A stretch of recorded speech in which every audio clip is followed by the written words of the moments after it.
अस्सलाम वालेकुम। आज हम आए हैं शहजादा सलीम की पहली मोहब्बत नूरजहां के मकबरे पर, जिनका असल नाम महरुन्निसा था। ततारियों के हमले से बचते हुए एक बुजुर्ग अपने कबीले को लेके, जिनका नाम गयासुद्दीन था, जो कि नूरजहां के वालिद भी थे, हिंदुस्तान की तरफ हिजरत करते हुए आते हैं कि रेगिस्तान में उनकी बीवी हामला होती है, जो रेगिस्तान में बच्चे को जन्म देती है। और उस बुजुर्ग की मुफलिसी की, गुर्बत की ये हालत होती है कि वो उस बच्चे को पालने पोसने की सकत नहीं रखते हैं, और इस वजह से वो उस बच्ची को, उस शीरख्वार बच्ची को एक कपड़े के टुकड़े के साथ बांध के दरख्त के साथ लटका कर अल्लाह की आस पे छोड़ के चले जाते हैं। वो जैसे ही बुजुर्ग और वो उसकी बीवी और उसका कबीला थोड़ा सा आगे चलते हैं तो वो देखते हैं कि पीछे से बच्ची बिलकना शुरू हो जाती है, रोना शुरू हो जाती है, क्योंकि माँ है, उसकी ममता जाग जाती है। वो फिर पीछे मुड़ मुड़ के देखती है। जब ये माँ उसकी बार बार पीछे मुड़ के देखती है तो जो बुजुर्ग होते हैं शेख गयासुद्दीन, उससे माँ का दर्द बर्दाश्त नहीं होता। वो वापस जाते हैं और जाके उस बच्ची को देखते हैं, और देखते क्या है कि उस बच्ची को गिर्द एक सांप लिपटा हुआ है। वो जैसे ही देखते हैं सांप लिपटा हुआ है, वो सांप की तरफ इशारा करते हैं और सांप ऊपर दरख्त की तरफ अल्लाह के हुक्म से चढ़ जाता है और वो बच्ची को उठा के ले आते हैं। और उस शीरख्वार बच्ची को दोनों मियाँ बीवी लेकर हिंदुस्तान में बादशाह अकबर के दरबार पर पहुँचते हैं और अपनी सारी दास्तान बयान करते हैं। और बादशाह अकबर गयासुद्दीन को अपने दरबार में मुलाजम रख लेता है। वक्त चलता गया और दोनों परवान चढ़ते गए। शहजादा सलीम भी परवान चढ़ते गए और नूरजहां भी परवान चढ़ती रही। नूरजहां के हुस्न के चर्चे चारों तरफ फैल गए और इसी दौरान शहजादा सलीम भी उनकी मोहब्बत में मगन हो चुके थे। और इससे पहले कि शहजादा सलीम को अपनी मोहब्बत का इजहार करने का मौका मिलता नूरजहां से, नूरजहां के वालिद गयासुद्दीन ने अपनी बेटी का रिश्ता शेर अफगान के साथ कर दिया और उनकी शादी हो गई। और वक्त गुजरता गया और इसी दौरान बादशाह अकबर की वफ़ात हो गई और शहजादा सलीम की दौर हुकूमत का आगाज़ हुआ। जैसे ही शहजादा सलीम की दौर हुकूमत का आगाज़ हुआ, उनके दिल में नूरजहां की मोहब्बत ने फिर से ज़ोर पकड़ना शुरू कर दिया और वो फिर नूरजहां के शोहर यानी शेर अफगन को मरवाने के नए नए तरीके सोचने लगे और आजमाने लगे। उन्होंने कई तरीके आजमाए शेख अफगन को मरवाने के लिए, मगर वो कामयाब ना हो सके। फिर उनके जहन में एक तरकीब आई और उन्होंने शेर अफगन को अपने पास बुलाया। चूँकि शेर अफगन उनके वफादार सिपाही भी थे, शेर अफगन को जब उन्होंने अपने पास बुलाया तो उन्होंने कहा कि शेर अफगन, तुम ऐसा करो, दिल्ली जाओ और मेरे भाई वहाँ, मेरा सौतेला भाई है जो मेरी जगह हुकूमत करना चाहता है, मेरे खिलाफ बगावत करना चाहता है, तुम उसको जाके कत्ल कर दो और साबित करो अपनी वफादारी मेरे साथ। तो शेर अफगन आर्मी लेता है, फौज लेता है अपने साथ और जाता है दिल्ली में, और दिल्ली में जाके उसके भाई पे चढ़ दौड़ता है। उसके भाई को तो शेर अफगन शहीद कर देता है, कार्रवाई में वो खुद मारा जाता है। और यूँ शहजादा सलीम का मंसूबा कामयाब हो जाता है और वो कुछ अरसे के बाद नूरजहां से शादी कर लेते हैं और अपनी उनकी मोहब्बत का आगाज़ हो जाता है।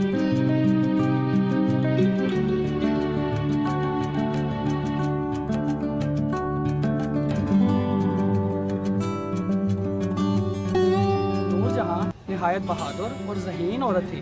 उनकी बहादुरी का अंदाज़ा यहाँ से लगाया जा सकता है कि वो एक बार शिकार पे जाती हैं और वो शिकार उनको कोई नहीं मिलता। जब वो वापस घर आ रही होती हैं तो 4 शेर उन पर हमलावर हो जाते हैं। जब वो 4 शेर उन पर हमलावर होते हैं तो नूरजहां उन चारों शेरों को मार देती हैं। ये थी उनकी बहादुरी। और वो आर्किटेक्चर में भी महारत रखती थी। उनका अगर आर्किटेक्चर का काम देखा जाए तो मकबरा जहांगीर पर जितना भी फ्रेस्को वर्क हुआ है, जितना भी नकाशकारी का काम हुआ है, वो सारा नूरजहां ने खुद डिज़ाइन किया। और अगर आप वो देखना चाहते हैं तो उसके लिए आपको मेरी पिछली वीडियो देखनी पड़ेगी, जो मकबरा जहांगीर पर मैंने डॉक्यूमेंट्री बनाई थी। ये जो बाग है जिसमें नूरजहां का मकबरा मौजूद है, ये से 4 चमन कहते हैं। ये नूरजहां का बाग है, इसका एक चमन 100 एकड़ पर मुहित है, जो टोटल मिला के 400 एकड़ बनता है।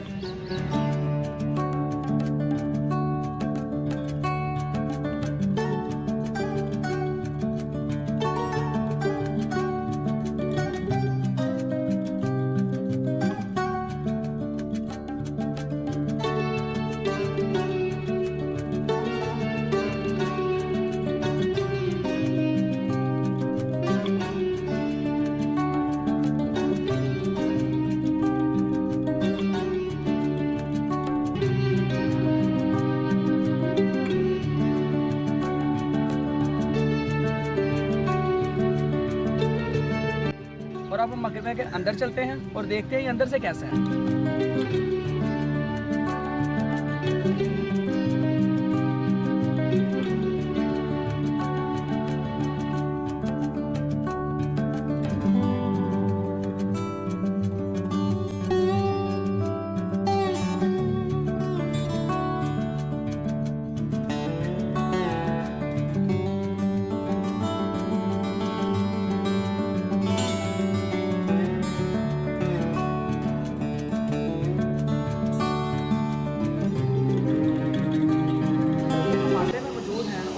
पर हमें थोड़ा सा नक्काशकारी का काम मिलेगा। ये देखिए, अगर आप देखें तो यहाँ पे अभी भी थोड़े से फूल मौजूद हैं जो कि अपनी असली हालत में मौजूद नहीं है, मगर आज से 400 साल पहले जब ये अपनी असली हालत में मौजूद थे तो कितना खूबसूरत मंजर पेश करते होंगे। यहाँ पर भी नक्काशकारी का फ्रेस्को वर्क बेहतरीन काम हुआ था, मगर अब अपनी असली हालत में मौजूद नहीं है, क्योंकि जब सिखिज़म का यहाँ पे रूल था, जब महाराजा रंजीत सिंह का दौर यहाँ पे आया तो उन्होंने बहुत ज़्यादा लूट मार मचाई और इस मज़ार को भी इंतहाई नुकसान पहुँचाया गया।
मकबरे के अहाते को अगर देखा जाए तो ये 12 दरी टाइप बनी हुई है। जितने भी एरिया ये 12 दरियों पर मुश्तमिल है।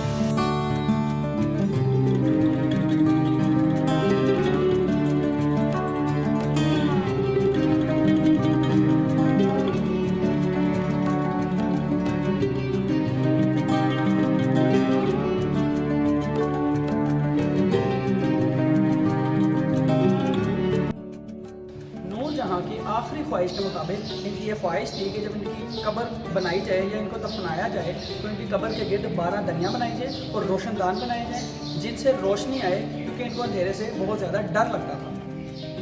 और ये जो आप मेरे पीछे जो कब्रें देख रहे हैं, इनमें से एक नूरजहाँ की है और दूसरी इनकी और इनके पहले शोहर शेर अफगन की बेटी लाडली बेगम की है।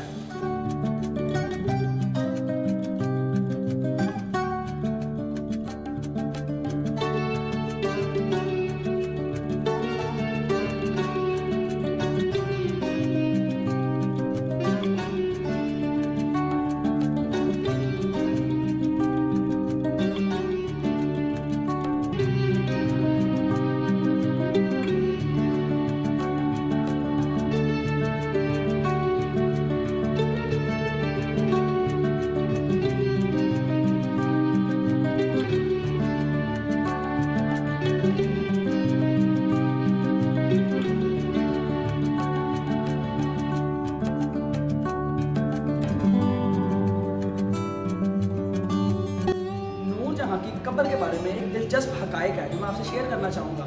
वो ये दिलचस्प हकायक है कि जब ये जो नूरजहाँ की आप कब्र देख रहे हैं और इसकी बेटी की कब्र देख रहे हैं, ये असल कब्र नहीं है, ये सिर्फ एक संगमरमर का निशान है। इनकी असल कब्र है वो इसके नीचे बेसमेंट में मौजूद है। जिस तरह ये ऊपर बना हुआ है, इसी तरह ये 12 दरी टाइप नीचे बना हुआ है। जो तारीख को अगर मुताला करें तो हमें कई इसमें शवाहिद मिलते हैं कि ये नीचे मौजूद है। जब नूरजहाँ की वफ़ात हुई थी तो नूरजहाँ की ख्वाहिश के मुताबिक इनको और इनकी बेटी को सोने के ताबूत में दफनाया गया था और उस सोने के ताबूत को जंजीरों से, सोने के जंजीरों से बांधकर हवा में लटका दिया गया था ताकि मिट्टी उनको टच ना हो सके। तो जब महाराजा रंजीत सिंह ने यहाँ पर हुकूमत की और इन सब मज़ारों पर हमला किया, तो जब यहाँ पर महाराजा रंजीत सिंह आए और लूट मार बचाई तो उनको पता लगा कि इनकी जो असल कब्र है वो बेसमेंट में मौजूद है। उन्होंने बेसमेंट में हमला किया तो उन्हें 2 संदूक नज़र आए, संदूक टाइप जो ताबूत थे सोने के जिनमें इनकी मैयत थी। जब वो नज़र आए तो उन्होंने उसको बेरहमी से चुरा लिया और इनकी जो मैयत थी उनको बेरहमी से एक संगली से लटका दिया। इनकी मैयत को संगली से लटका दिया गया और इनकी बेटी की मैयत को भी संगली से लटका दिया और 70 साल तक इनकी मैयत हवा में संगली के साथ लटकती रही, जो कि एक जुल्म है। और उसके बाद जब यहाँ अंग्रेज़ों की हुकूमत आई तो उन्होंने इनकी मैयत को जंजीरों से उतार के मिट्टी में दफनाया गया और फिर ये ऊपर सारा मकबरा दोबारा से बनाया गया। और ये जो उनका मिज़ार नज़र आ रहा है संगमरमर का, ये बाद में अंग्रेज़ों ने तामीर करवाया, वो कि ये पहले अपनी असली हालत में मौजूद नहीं था। कि रंजीत सिंह के दौर में मुकम्मल इनका निशान ख़त्म कर दिया गया था और अंग्रेज़ों की रहमी पर ये दोबारा से बनवाया गया।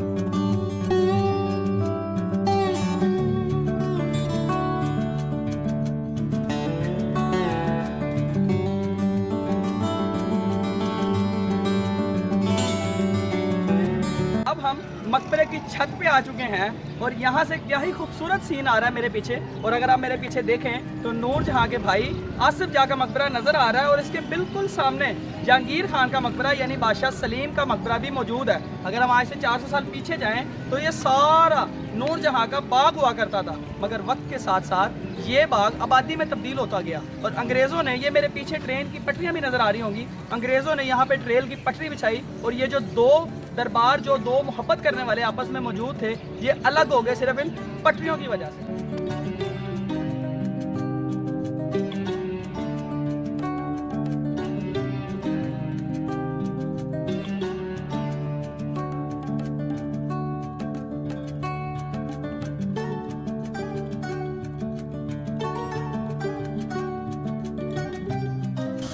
मकबरे नूरजहाँ पर काम हो रहा है। अगर आप मेरे पीछे देखें तो यहाँ पर तामीराती काम जारी है और मुझे ये देखकर खुशी हो रही है कि world heritage, world city authority और हुकूमत पाकिस्तान की नज़र में ये हमारी तारीखी जो विरसा है ये आया और उन्होंने यहाँ पर काम शुरू करवा दिया। और मैं उम्मीद करता हूँ कि जब मैं अगली बार यहाँ पर आऊँगा तो इससे बेहतर हालत में देखूँगा। बहुत शुक्रिया। आपको मेरी वीडियो कैसी लगी प्लीज़ कमेंट में ज़रूर बताइएगा, लाइक करिएगा, शेयर करिएगा और चैनल को सब्सक्राइब करना मत भूलिएगा। शुक्रिया।